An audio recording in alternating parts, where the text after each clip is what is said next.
Hello students, welcome to my channel. अगर आप लोग 2025-26 में बीए थर्ड ईयर के 5th सेमेस्टर में आ चुके हैं और आप लोग हिस्ट्री पढ़ रहे हैं, तो आज की वीडियो में हम हिस्ट्री के पेपर नंबर 1 का न्यू सिलेबस देखने वाले हैं, जो 2026 में आपका होने वाला है हर यूनिवर्सिटी के लिए। देखिए, जैसे ही आप बीए के थर्ड ईयर में आ जाते हैं, आपके लिए एक बड़ा बदलाव होता है। आपको अपने हर एक सब्जेक्ट के 2 पेपर पढ़ने होते हैं, पेपर 1 एंड पेपर 2। अभी तक आपने अगर हिस्ट्री पढ़ा है तो एक ही पेपर दिया होगा, लेकिन जब आप थर्ड ईयर के 5th सेमेस्टर में आ जाते हैं तो हिस्ट्री का अब आपको 2 पेपर पढ़ना होगा। पेपर 1 का नाम है नेशनलिज्म इन इंडिया, यानी भारत में राष्ट्रवाद। इसमें आपकी टोटल 8 यूनिट्स हैं और जो आपका पेपर 2 होगा उसमें आपके लिए कई सारे पेपर दिए जाएंगे, जिसमें से आप कोई भी एक सब्जेक्ट चूज कर सकते हैं। यानी पेपर 2 में आपके लिए ऑप्शन है 2-3 सब्जेक्ट्स दिए जाएंगे हिस्ट्री पेपर 2 के। आप जो भी चाहें एक सब्जेक्ट चूज कर पढ़ाई कर सकते हैं। लेकिन जो हिस्ट्री पेपर 1 है नेशनलिज्म इन इंडिया, ये हिस्ट्री पढ़ने वाले हर छात्र के लिए कंपलसरी है बीए 5th सेमेस्टर में। इसमें कोई ऑप्शन नहीं है, आपको यही पेपर पढ़ना होगा। तो दोनों सिलेबस में 8 यूनिट्स होंगी और दोनों का अलग अलग पेपर आपसे लिया जाएगा, मतलब एग्जाम आपसे लिया जाएगा। हम आपका सिलेबस इंग्लिश और हिंदी दोनों में समझेंगे, ताकि जो बच्चा हिंदी में पढ़ता है या जो बच्चा इंग्लिश में पढ़ता है, दोनों अपने सिलेबस को एक ही वीडियो के थ्रू समझ सकें। तो आपकी यूनिट नंबर 1 है प्रथम स्वतंत्रता संग्राम। तो प्रथम स्वतंत्रता संग्राम का मतलब है फर्स्ट वॉर ऑफ इंडिपेंडेंस, यानी भारत की आजादी के लिए पहला वार या पहला आंदोलन या पहला स्वतंत्रता संग्राम कब हुआ था, उसके क्या कारण थे, उसका क्या प्रभाव था और उसकी क्या प्रकृति थी। कारण यानी कॉज, इम्पैक्ट एंड नेचर। तो फर्स्ट वॉर ऑफ इंडिपेंडेंस के कॉज क्या थे, इम्पैक्ट क्या थे और नेचर क्या थे, ये आपको जानना है। माय डियर स्टूडेंट्स, आप लोगों ने पहले भी पढ़ा होगा 1857 ईस्वी की क्रांति। तो 1857 की क्रांति आपने पढ़ी है, या उसको विद्रोह भी कहते हैं हिस्ट्री में, क्रांति भी कहते हैं और प्रथम स्वतंत्रता संग्राम भी कहते हैं। भारत में राष्ट्रवाद आपके पेपर का नाम है और 1857 यानी 1857 से भारत में राष्ट्रवाद की भावना भारतीय नागरिकों के दिल में जागती है और उन्हें भी ये ख्याल आता है कि हमें अपने देश भारत को अंग्रेजों की गुलामी से आजाद कराना चाहिए। आखिर हम कब तक गुलाम बनकर जिएंगे, कब तक ये अंग्रेज हम पर शासन करते रहेंगे। तो इसके लिए प्रथम स्वतंत्रता संग्राम 1857 में होता है। किस तरीके से होता है, क्या कारण है, क्या प्रभाव है, क्या प्रकृति है, क्या स्वरूप है, प्यारे बच्चों ये मैं आपको पढ़ा चुकी हूँ। जो न्यू बैच की क्लासेस हैं हम स्टार्ट कर चुके हैं, चैनल पर प्लेलिस्ट बनी हुई है, मैं लिंक डाल दूंगी आपको इसी वीडियो के डिस्क्रिप्शन बॉक्स में, वहां चेक करके आप अपने यूनिट्स को पढ़ सकते हैं। अब देखते हैं आपका यूनिट नंबर 2। यूनिट नंबर 2 में आपको पढ़ना है भारत में राष्ट्रवाद का उदय, यानी कि जो नेशनलिज्म है वो इंडिया में कैसे बढ़ा, कैसे उसका ग्रोथ हुआ और उसके नेता कौन से थे, लीडर कौन थे जिन्होंने भारत में राष्ट्रवाद के उदय में अपना योगदान दिया। तो किस तरीके से भारतीय लोगों के दिलों में राष्ट्रवाद की भावना जागती है और कैसे वो अपने देश को आजाद कराने के बारे में सोचते हैं। तो इन सब चीजों के बारे में आपको यूनिट नंबर 2 के अंदर पढ़ना है। ये भी मैं आपको पढ़ा चुकी हूँ, प्लेलिस्ट में आपको वीडियोस मिल जाएंगी। यूनिट नंबर 3 में आपको पढ़ना है राष्ट्रवाद का सिद्धांत, यानी थ्योरीज ऑफ नेशनलिज्म। तो इसमें आपको 2 लोगों की थ्योरी यानी 2 लोगों के सिद्धांत को पढ़ना है, गांधी और टैगोर के विचार, यानी views of Gandhi and Tagore. यानी कि जो राष्ट्रवाद का सिद्धांत है और राष्ट्रवाद पर, नेशनलिज्म पर गांधी जी के जो भी विचार हैं, जो भी थ्योरीज हैं, उन्होंने जो भी अपने विचार दिए हैं उनको पढ़ना है। और उनके बाद टैगोर, रविंद्रनाथ टैगोर का नाम आपने सुना होगा। तो रविंद्रनाथ टैगोर के जो भी विचार है राष्ट्रवाद को लेकर, उनके भी विचार आपको पढ़ने हैं यूनिट नंबर 3 के अंदर। यूनिट नंबर 4 देखिए, प्रारंभिक अवस्था में नरमपंथियों की राजनीति एवं प्रोग्राम एवं उनके विचार। देखिए यहाँ पर आपसे कहा जा रहा है, आपको पढ़ना क्या है, आपकी यूनिट नंबर 4 में आपको पढ़ना है कि जो नरमपंथी नेता थे कांग्रेस के, उनकी राजनीति कैसी थी, उनके प्रोग्राम कैसे थे एंड उनके विचार कैसे थे। Early phase the ideology, programme and policy of moderates. तो देखिए जो कांग्रेस था उसमें 2 तरीके के नेता उभर कर सामने आते हैं, एक नरमपंथी, एक गरमपंथी। तो दोनों के विचार, दोनों की राजनीति के बारे में आपको पढ़ना है। नरमपंथियों के बारे में आपको यूनिट नंबर 4 के अंदर पढ़ना है और यूनिट नंबर 5 में आपको गर्मपंथियों की उत्पत्ति और विकास तथा भारत में गर्मपंथियों का समय पढ़ना है। नरमपंथी के बाद भारत में गर्मपंथियों की राजनीति आती है, यानी कांग्रेस के इन नेताओं ने अपनी कुछ कार्य किए, अपने कुछ कार्यक्रम किए। देखिए, नरमपंथियों का ये मानना था कि अगर हम ब्रिटिश सरकार की बातों में हाँ मिलाकर स्वतंत्रता प्राप्त करें तो बेहतर होगा।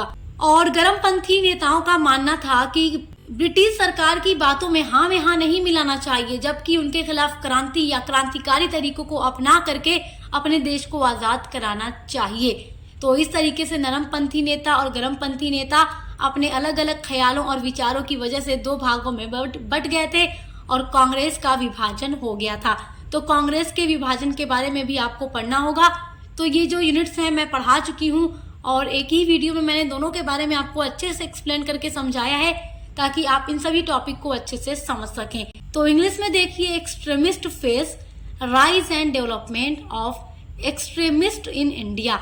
तो एक्सट्रीमिस्ट का राइज कैसे हुआ, इनका डेवलपमेंट कैसे हुआ इंडिया में, वो टॉपिक आपको यूनिट नंबर 5 के अंदर पढ़ना है। यूनिट नंबर 6 में आपको पढ़ना है स्वदेशी आंदोलन और सूरत में कांग्रेस का विभाजन। स्वदेशी आंदोलन यानी स्वदेशी मूवमेंट एंड सूरत में कांग्रेस का विभाजन and the Congress split at Surat. तो सूरत में ही कांग्रेस का विभाजन होता है। सूरत में कांग्रेस का अधिवेशन था, तो वहीं पर नरमपंथी और गर्मपंथी दो नेताओं में, दो गुटों में कांग्रेस बढ़ जाता है। तो आपको यूनिट नंबर 6 के अंदर दो टॉपिक पढ़ने हैं। पहला टॉपिक तो आपका है स्वदेशी मूवमेंट, यानी कि ये आंदोलन आपको पढ़ना है कि स्वदेशी मूवमेंट होने की वजह क्या थी, क्या कारण थे, इन सभी चीजों के बारे में आपको पढ़ना है। तो देखिए, स्वदेशी मूवमेंट पढ़ने से पहले आपको पढ़ना होगा बंगाल का विभाजन, क्योंकि बंगाल का विभाजन किया गया था लॉर्ड कर्जन के द्वारा हिंदू और मुसलमान की एकता में फूट डालने के लिए। उसके बाद उसी के विरोध में स्वदेशी मूवमेंट चलाया गया था। तो वो चीजें आपको पढ़नी है यहाँ पर। उसके बाद सूरत में कांग्रेस का विभाजन हो जाता है, तो परिस्थितियां बिगड़ती ही जा रही थी भारत की। एक तरफ बंगाल का विभाजन करके हिंदू मुसलमान की एकता में फूट डालने का काम ब्रिटिश सरकार ने किया और दूसरी ओर भारतीय नेता ही, कांग्रेस के नेता ही आपस में मतभेद करने लगे। नरमपंथी और गर्मपंथी दो गुटों में कांग्रेस बट गया, तो यहाँ परिस्थितियां बिगड़ती चली जा रही थी। तो उन सभी चीजों के बारे में आपको यूनिट नंबर 6 के अंदर पढ़ना है। मसला ये है कि भारत को आजादी चाहिए ब्रिटिश सरकार से, लेकिन अब यहाँ तो कांग्रेस नेताओं में ही फूट पड़ गई है। कांग्रेस के नेता ही बट चुके हैं दो भागों में अलग अलग। तो किस तरीके से बट गए, क्या वजह थी, इन सभी चीजों के बारे में आप यूनिट नंबर 6 में पढ़ेंगे। सब कुछ आपको हमारे चैनल पर पूरा डिटेल में मिलेगा, नोट्स के साथ। प्लेलिस्ट में वीडियोस आप चेक करते रहिए, अच्छे से पढ़ाई करते रहिए। अब देखिए यूनिट नंबर 7। यूनिट नंबर 7 में आपको पढ़ना है मुस्लिम लीग का उदय और उनकी मांग तथा उनके कार्यक्रम।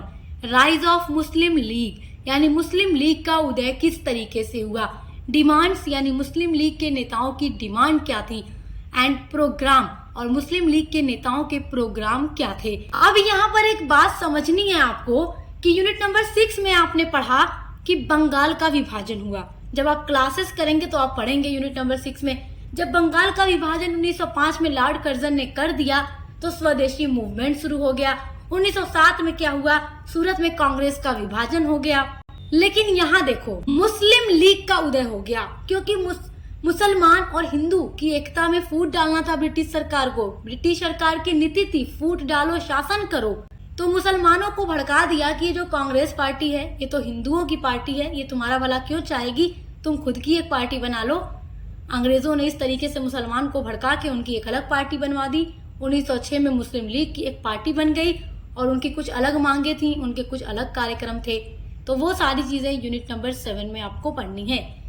अब देखते हैं आपकी यूनिट नंबर 8 जो कि आपकी लास्ट यूनिट है।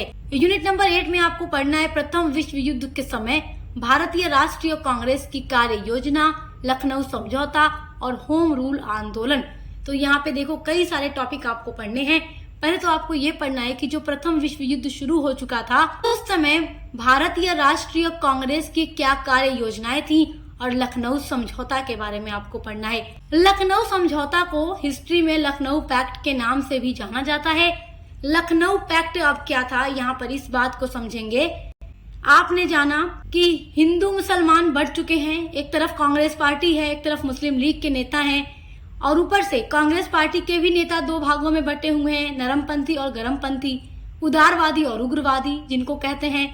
तो लखनऊ समझौता एक ऐसा समझौता था जिसमें कांग्रेस के दोनों नेताओं के बीच समझौता होता है, आपसी मतभेद को समाप्त किया जाता है, और साथ ही साथ कांग्रेस और मुस्लिम लीग के नेताओं के बीच भी एक समझौता होता है।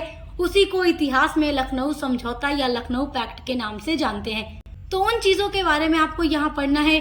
उसके बाद पढ़ना है आपको होम रूल आंदोलन। होम रूल आंदोलन था बाल गंगाधर तिलक के द्वारा और एनी बेसेंट के द्वारा चलाया गया। होम रूल आंदोलन के बारे में आपको डिटेल में पढ़ना होगा। तो ये सारी क्लासेस आपको हमारे चैनल पे मिल जाएंगी, प्लेलिस्ट आपको मिल जाएगी इसी वीडियो के डिस्क्रिप्शन बॉक्स में। तो आपकी जो टोटल 8 यूनिट्स हैं बहुत ही इजी, बहुत ही आसान है, और इनको मैंने बहुत ही इजी वर्ड्स में आसान नोट्स के थ्रू आपको पढ़ाया हुआ है। तो आप अच्छे से पढ़ाई कीजिए। जो आपके पेपर नंबर 2 का सिलेबस है और उसकी जो क्लासेस हैं वो जल्द ही हम चैनल पर स्टार्ट कर देंगे, और इसी तरीके से हर एक सब्जेक्ट की क्लासेस चल रही हैं। तो दोस्तों के साथ शेयर करना मत भूलिएगा। अब मिलते हैं अगली वीडियो के साथ।